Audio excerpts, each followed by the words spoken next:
Hello everyone, I am Prakash, നിങ്ങളുടെ continuous career education faculty പ്രപ്പോയ്സ് ഇസിയുടെ മറ്റൊരു വീഡിയോയിലേക്ക് ഏവർക്കും സ്വാഗതം. സ്റ്റുഡൻസ് എല്ലാവരും തന്നെ ഈ മാർച്ച് ഇങ്ങോട്ട് തുടങ്ങുന്നതോടുകൂടി പരീക്ഷയുടെ ഒരു ചൂടിലേക്ക് കടക്കുകയാണ്. ഈ പരീക്ഷാ ചൂടിലേക്ക് കടക്കുന്ന +2 വിദ്യാർത്ഥികളോടാണ് എനിക്കിന്ന് പറയാനുള്ളത്. ഈ വീഡിയോ നിങ്ങൾക്കുള്ളതാണ്. +2 ബോർഡ് എക്സാമിന് കഷ്ടപ്പെട്ട് പഠിച്ച് നല്ല മാർക്കൊക്കെ വാങ്ങി നല്ലൊരു കോളേജിൽ അഡ്മിഷൻ എടുക്കുന്ന കാലമെല്ലാം കഴിഞ്ഞു എന്നുള്ളത് നിങ്ങൾക്കറിയാമല്ലോ. CUET 2022 വരുന്നതോടുകൂടി എല്ലാ സെൻട്രൽ യൂണിവേഴ്സിറ്റികളിലേക്കുള്ള അഡ്മിഷൻ CUET ത്രൂ ആവുകയാണ്. ഇങ്ങനെ 42ഓളം സെൻട്രൽ യൂണിവേഴ്സിറ്റികളിലേക്ക് ഈ ഒരു കോമൺ എൻട്രൻസ് വഴി സ്റ്റുഡൻസിനെ അണ്ടർ ഗ്രാജുവേറ്റ് കോഴ്സിലേക്ക് അഡ്മിറ്റ് ചെയ്യുന്നതോടുകൂടി +2 കഴിഞ്ഞ് സെൻട്രൽ യൂണിവേഴ്സിറ്റികളിൽ ഉന്നത വിദ്യാഭ്യാസം നേടണം എന്നാഗ്രഹിക്കുന്ന വിദ്യാർത്ഥികൾക്ക് CUET ക്ലിയർ ചെയ്തേ പറ്റൂ. ഡൽഹി യൂണിവേഴ്സിറ്റി പോലുള്ള സെൻട്രൽ യൂണിവേഴ്സിറ്റികളിൽ മാർക്സ് വെച്ചായിരുന്നു അഡ്മിഷൻ എങ്കിൽ പോലും ഇപ്പോൾ ഡൽഹി യൂണിവേഴ്സിറ്റിയിലെല്ലാം തന്നെ ഈ CUET വഴിയായിരിക്കും നിങ്ങളുടെ under graduate admission.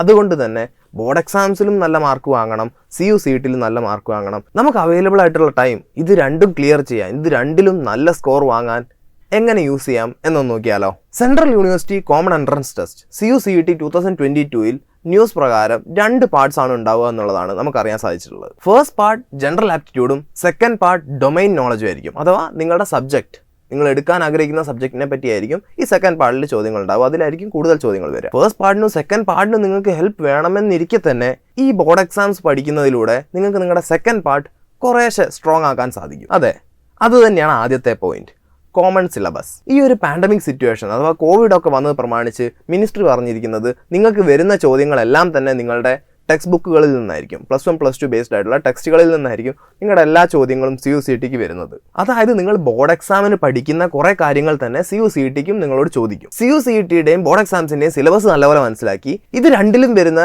Topics identify ചെയ്യുകയും അത് നല്ല തറോ ആയിട്ട് പഠിക്കുകയും തന്നെയാണ് എനിക്ക് ആദ്യമായി പറയാനുള്ളത് നിങ്ങളോട്. ഞാൻ ആദ്യമേ പറഞ്ഞു നിങ്ങൾക്ക് ഇതിൽ ട്രെയിനിങ് ആവശ്യമുണ്ട് CUET ക്ലിയർ ചെയ്യാനായിട്ട്. കാരണം CUET ഒരു ഒബ്ജക്റ്റീവ് എക്സാം ആണ്, ബോർഡ് എക്സാംസ് എല്ലാം തന്നെ ഡിസ്ക്രിപ്റ്റീവ് എക്സാം ആണ്. എന്നിരുന്നാൽ പോലും ഈ ഒബ്ജക്റ്റീവ് എക്സാംസിന് വേണ്ട ഒരുപാട് ടോപ്പിക്സ് കവർ ചെയ്യപ്പെടുന്നുണ്ട് ബോർഡ് എക്സാംസിന്റെ സിലബസിൽ. അതുകൊണ്ട് തന്നെ ആ ഏരിയാസ് ഐഡന്റിഫൈ ചെയ്യുക, അത് നല്ല തെറോ ആയിട്ട് പ്രിപ്പയർ ചെയ്യുക. രണ്ടാമത് നിങ്ങളോട് പറയാനുള്ളത് നിങ്ങളുടെ NCET ടെക്സ്റ്റുകളെ പറ്റിയാണ്. CUETക്ക് ആയിക്കോട്ടെ ബോർഡ് എക്സാംസിനായിക്കോട്ടെ രണ്ടിനും ഏറ്റവും റെക്കമെൻഡഡ് ആയിട്ടുള്ള ടെക്സ്റ്റ് നിങ്ങളുടെ NCET ടെക്സ്റ്റ് ബുക്സ് ആണ്. നിങ്ങളുടെ സ്ട്രീം ഏതുമായിക്കോട്ടെ, ഹ്യൂമാനിറ്റീസ് ആയിക്കോട്ടെ, സയൻസ് ആയിക്കോട്ടെ, കൊമേഴ്സ് ആയിക്കോട്ടെ, ഈ 3 സ്ട്രീംസിലെയും NCET ടെക്സ്റ്റ് ബുക്സ് തന്നെയാണ് CUETയുടെ സിലബസ് ആയിട്ട് വരുന്നത്. ഇതൊക്കെ നിങ്ങളുടെ ഡൊമൈൻ നോളജ് അഥവാ സബ്ജക്റ്റിലാണ് നിങ്ങളെ ഹെൽപ്പ് ചെയ്യുക. അതുകൊണ്ട് തന്നെ ബോർഡ് എക്സാംസിന് നിങ്ങൾ പ്രിപ്പയർ ചെയ്യുമ്പം ഈ NCET ടെക്സ്റ്റ് കുറച്ചുകൂടെ നല്ലപോലെ മനസ്സിലാക്കി പഠിക്കാൻ ശ്രമിക്കുക. കാരണം CUETക്കും ഇതിൽ നിന്ന് തന്നെയായിരിക്കും നിങ്ങൾക്ക് വേണ്ട ചോദ്യങ്ങൾ വരിക. നിങ്ങളോടൊപ്പം കോമൺ ടോപ്പിക്സ് ഐഡന്റിഫൈ ചെയ്യാൻ പറഞ്ഞു. NCET ടെക്സ്റ്റുകളിൽ നിന്ന് ഈ കോമൺ ടോപ്പിക്സ് പഠിക്കാൻ പറഞ്ഞു. ഇനി മൂന്നാമത് പറയാനുള്ളത് ടൈം മാനേജ്മെന്റ് ആണ്. നിങ്ങൾ സ്ട്രോങ് ആയിട്ടുള്ള ഏരിയാസ് ഉണ്ടാവും, വീക്ക് ആയിട്ടുള്ള ഏരിയാസ് ഉണ്ടാവും. അപ്പോൾ ഈ ടോപ്പിക്സ് പഠിക്കുമ്പം നിങ്ങൾ സ്ട്രോങ് ആയിട്ടുള്ള ഏരിയാസ് കുറച്ച് പഠിക്കുകയും അതുപോലെ നിങ്ങൾ വീക്ക് ആയിട്ടുള്ള ഏരിയാസിലേക്ക് കൂടുതൽ കോൺസെൻട്രേറ്റ് ചെയ്യാനും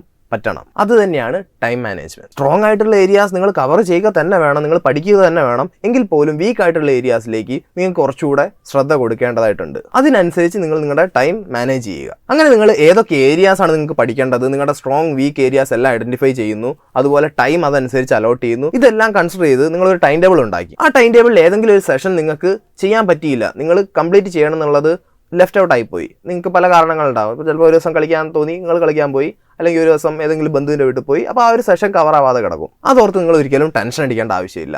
ഒന്നുകിൽ നിങ്ങളുടെ പ്ലാൻ ചെയ്ത പോലെ പോയിട്ട് ഇടയ്ക്ക് വെച്ച് എവിടുന്നെങ്കിലും സമയം കണ്ടെത്തി ഈ മിസ്സായി പോയ പോർഷൻ കണ്ടിന്യൂ ചെയ്യുക. ഇനി കണ്ടിന്യൂ ചെയ്ത് നിങ്ങൾക്ക് കിട്ടുന്നില്ലെങ്കിൽ ഈ സെഷൻ മൊത്തത്തിലൊന്ന് അങ്ങോട്ട് പുഷ് ചെയ്തിട്ട് ഇതെവിടെയെങ്കിലും ഉൾപ്പെടുത്തി എന്നിട്ട് തുടർന്ന് പഠിക്കുക.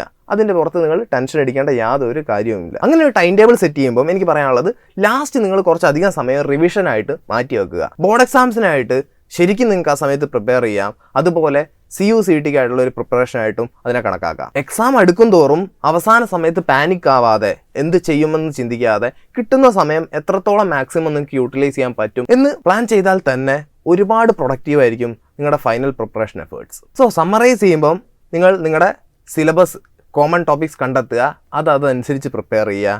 പിന്നെ NCET ടെക്സ്റ്റുകൾ നല്ലപോലെ പഠിക്കുക. 2 എക്സാംസിന് ഒരുപാട് യൂസ്ഫുൾ ആയിട്ടുള്ള ഒന്നാണ്. മൂന്നാമത്തത് ടൈം വൃത്തിക്ക് മാനേജ് ചെയ്യുക. ആവശ്യമുള്ള ടോപ്പിക്സിന് ആവശ്യമുള്ള സമയം കൊടുക്കുക. അതായത് വീക്ക് ആയിട്ടുള്ള ഏരിയാസ് നിങ്ങൾക്ക് കുറച്ചുകൂടെ സ്ട്രോങ് ആക്കാൻ വേണ്ടിയിട്ട് അതിന് കുറച്ചധികം ടൈം അലോട്ട് ചെയ്യുക. അതുപോലെ നാലാമത് നിങ്ങൾ പാനിക് ആവാതിരിക്കുക. നിങ്ങൾ വളരെ കാം ആൻഡ് കളക്റ്റഡ് ആയിട്ട് മാത്രം എക്സാംസിനെ നേരിടുക. CUET 2022 എല്ലാവിധ ഡീറ്റെയിൽസും ഈ മാസം അവസാനത്തോടു കൂടി വരും എന്ന് മിനിസ്ട്രി ഒരു 3 ആഴ്ച മുമ്പ് അറിയിച്ചെങ്കിലും പലവിധ കാരണങ്ങളാൽ അത് വന്നിട്ടില്ല. അങ്ങനെ ഒരുപാട് അൺസർട്ടനിറ്റീസ് നിലനിൽക്കുമ്പോൾ തന്നെ ഞാൻ പറയട്ടെ, എല്ലാ കൺഫർമേഷനും വന്നതിന് ശേഷം മാത്രം പ്രിപ്പയർ ചെയ്യാമെന്ന് നിങ്ങൾ കരുതുന്നുണ്ടെങ്കിൽ നിങ്ങളുടെ സമയം അതിന് തികയില്ല. ഈ ബോർഡ് എക്സാംസിന് പഠിക്കുന്നതിനോടൊപ്പം തന്നെ ഈ CUCETയിലെ കുറച്ച് ഏരിയാസ് എങ്കിലും നിങ്ങൾ കവർ ചെയ്യുമ്പോഴും നിങ്ങൾക്ക് CUCET ക്വസ്റ്റ്യൻ പാറ്റേൺസിനെ പറ്റിയും അതുപോലെ തന്നെ പ്രധാനപ്പെട്ട ഒരു ഏരിയ ആയിട്ടുള്ള ജനറൽ ആപ്റ്റിറ്റ്യൂഡിനെ പറ്റിയും പ്രത്യേകിച്ച് ഒരു ധാരണയും ഉണ്ടാവുന്നില്ലെന്ന് തന്നെ നിങ്ങൾ മനസ്സിലാക്കുക. ആ ഏരിയാസ് കവർ ചെയ്യാൻ, അതായത് അവസാന മാസങ്ങളിലും അവസാന ആഴ്ചകളിലെല്ലാം നിങ്ങൾക്ക് ഈ CUCET ജനറൽ ആപ്റ്റിറ്റ്യൂഡ് കവർ ചെയ്യാൻ ഒരുപാട് സമയം വേണം. അങ്ങനെ ഒരു ടൈം വേസ്റ്റേജ് ഉണ്ടാവാതിരിക്കാനും നിങ്ങൾ പ്രിപ്പയർ ചെയ്യുമ്പോൾ തന്നെ നിങ്ങൾക്ക് നിങ്ങളുടെ എഫേർട്സ് മാക്സിമം ആക്കാൻ വേണ്ടിയും എഫേർട്സ് മാക്സിമം യൂട്ടിലൈസേഷൻ കൊണ്ടുവരാനുമാണ് ഇങ്ങനെ രണ്ടും ഒരുമിച്ച് ഏരിയ സ്പെസിഫിക് ആയിട്ട് പഠിക്കാൻ പറയുന്നത്. +2 കഴിഞ്ഞ് സെൻട്രൽ യൂണിവേഴ്സിറ്റിയിൽ പഠിക്കാൻ ആഗ്രഹിക്കുന്ന ഒരു വിദ്യാർത്ഥിയാണ് നിങ്ങളെങ്കിൽ അതിനുവേണ്ട എല്ലാവിധ സഹായങ്ങളും ചെയ്തു കൊടുക്കുന്ന ഒരു ഡിജിറ്റൽ പ്ലാറ്റ്ഫോമാണ് Prepwise. CUCET ക്ലിയർ ചെയ്യാൻ ആവശ്യമായ എല്ലാ സഹായങ്ങളും, അത് ക്ലാസ്സുകളായിട്ടും മോക്ക് ടെസ്റ്റുകളായിട്ടും വാല്യൂഡഡ് നോട്ട്സ് ആയിട്ടും എല്ലാം തന്നെ ഞങ്ങൾ നിങ്ങൾക്ക് പ്രൊവൈഡ് ചെയ്യും. പൊതുവേ നമ്മൾ വീക്ക് ആയിട്ടുള്ള അല്ലെങ്കിൽ നമുക്ക് അത്ര പരിചയമില്ലാത്ത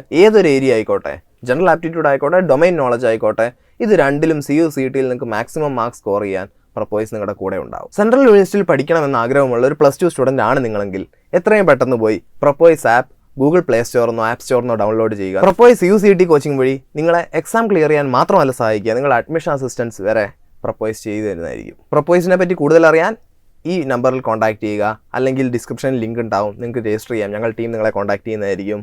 Prepwise കണ്ടിന്യൂസ് കരിയർ എഡ്യൂക്കേഷൻ്റെ പുതിയൊരു വീഡിയോയുമായി ഞാൻ വൈകാതെ നിങ്ങളുടെ മുന്നിലേക്ക് വരും. അതുവരേക്കും പീസ് ഔട്ട്.